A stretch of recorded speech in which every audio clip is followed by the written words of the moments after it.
quand je suis lancée, je me suis lancée. Moi, déjà, Ayoba, c'est pour s'amuser. Oui. Après un concours, on a une vie. Mais de comprendre ce que beaucoup de personnes disent pour moi. Urban Tube. À un moment donné, j'avais un peu baissé les bras parce que je ne m'attendais pas à être première dauphine. Je voulais être la Miss parce que j'ai essayé de donner le meilleur de moi. Je me suis maximisée sur tous les plans, mais ça n'a pas donné. Et puis j'ai dit, ça arrive, c'est la vie. C'est quoi la plus grosse difficulté durant ces différents concours? La plus grosse difficulté, c'est d'écouter ce que les gens disent sur toi. C'est tellement dur, comme actuellement. Geno, qu'est-ce qu'on dit sur toi actuellement? Bon. Est-ce qu'on peut applaudir pour elle, hein? Je vois que c'est beaucoup d'émotions.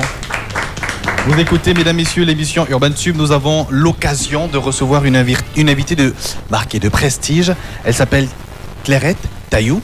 Et apparemment, on dit beaucoup de choses d'elle, malheureusement, ça et là. Et c'est très, très difficile à supporter. Je vois que tu coules des larmes. Ce sont des éléments qu'on mentionne ou sur les réseaux sociaux ou alors sur le terrain? ou peut-être en famille? Que ce soit sur les réseaux sociaux. Qu'est-ce qu'on dit concrètement?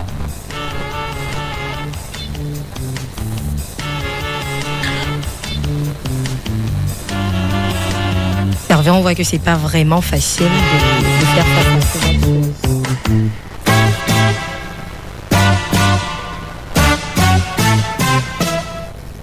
Est-ce que ça va aller? Tu pourras poursuivre?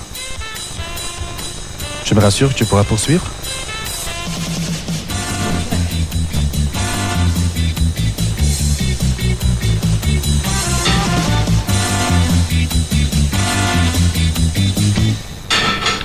Ça fait justement partir des éléments qu'on assume lorsqu'on a pris une décision.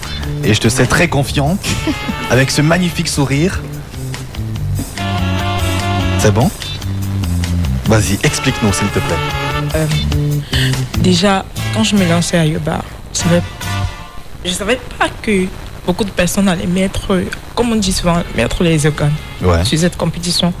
Donc, quand je suis lancée, je me suis lancée. Moi, déjà, Ayoba, c'est pour s'amuser. Oui. Après un concours, on a une vie.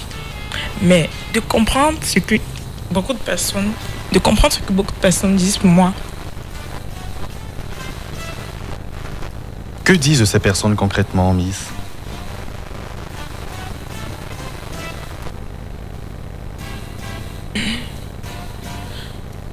Ce que je dirais d'abord, déjà nous sommes sur les réseaux, chaque personne a ce droit d'avoir sa fanbase.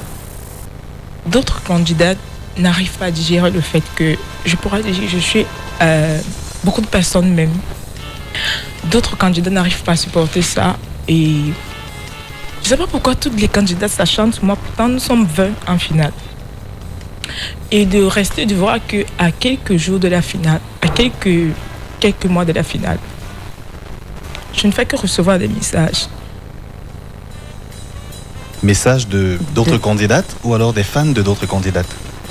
Des fans de d'autres candidats et d'autres qui se plaignent. Pourquoi tu supportes Veloz? Pourquoi Veloz, c'est une fille qui se prend trop la tête? Par contre, c'est pas ça. Je suis pas comme ça. Il suffit, c'est vrai que d'autres se basent sur l'apparence pour juger une personne, mais je dirais qu'on ne juge pas une personne selon son apparence. Il faut te rapprocher de la personne pour pouvoir connaître avec qui tu as affaire. D'autres se mettent de loin, ils disent que je vais parler un langage un peu familier. Oui. Ils disent je piège Veloz. C'est le jour de la finale que je piège Veloz. Si elle gagne, si elle perd, elle va voir. Elle se prend trop la tête, elle pense qu'elle est arrivée. Veloz croit qu'elle est la plus belle. Comme elle est un peu bien formée là, elle se prend la tête et quoi qu'elle sera la meilleure. En tout cas, ma candidate va gagner Veloz. Moi, ce que je dis, c'est quoi? Nous sommes là d'abord pour s'amuser. Après Ayoba, il y a une vie. Après Ayoba, il y a une vie et chaque personne a le devoir de supporter sa candidate et de battre sa campagne comme il peut. D'autres disent que je crois que j'ai trop d'argent, c'est pourquoi je bats campagne comme ça, je crois que j'ai trop d'argent, mais ça va me lâcher, je vais perdre. Il y a tellement d'acharnement sur moi qu'à un moment donné, je me dis, cette histoire peut aller loin. Parce qu'on connaît bien les concours de beauté, on connaît ce qu'on a à faire. Et en plus que nous serons logés, donc... Tu as peur pour ta vie? Exactement. Est-ce que tu ne te dis pas... Bon, je pose la question naïvement. Est-ce que tu ne te dis pas que ça fait peut-être partie du truc de la compétition? C'est-à-dire, voilà, peut-être des chamailleries entre fanbase, ainsi de suite. En fait. Et je dirais, d'autres le font peut-être pour me déstabiliser, afin que j'abandonne. Il faut que tu craques. Je craque. Mais... Rien du tout. Le moral reste en acier, en béton. Alors, Verloz, est-ce que c'est la première fois que tu reçois autant d'acharnement? De toutes mes compétitions, celle-ci, c'est la première fois.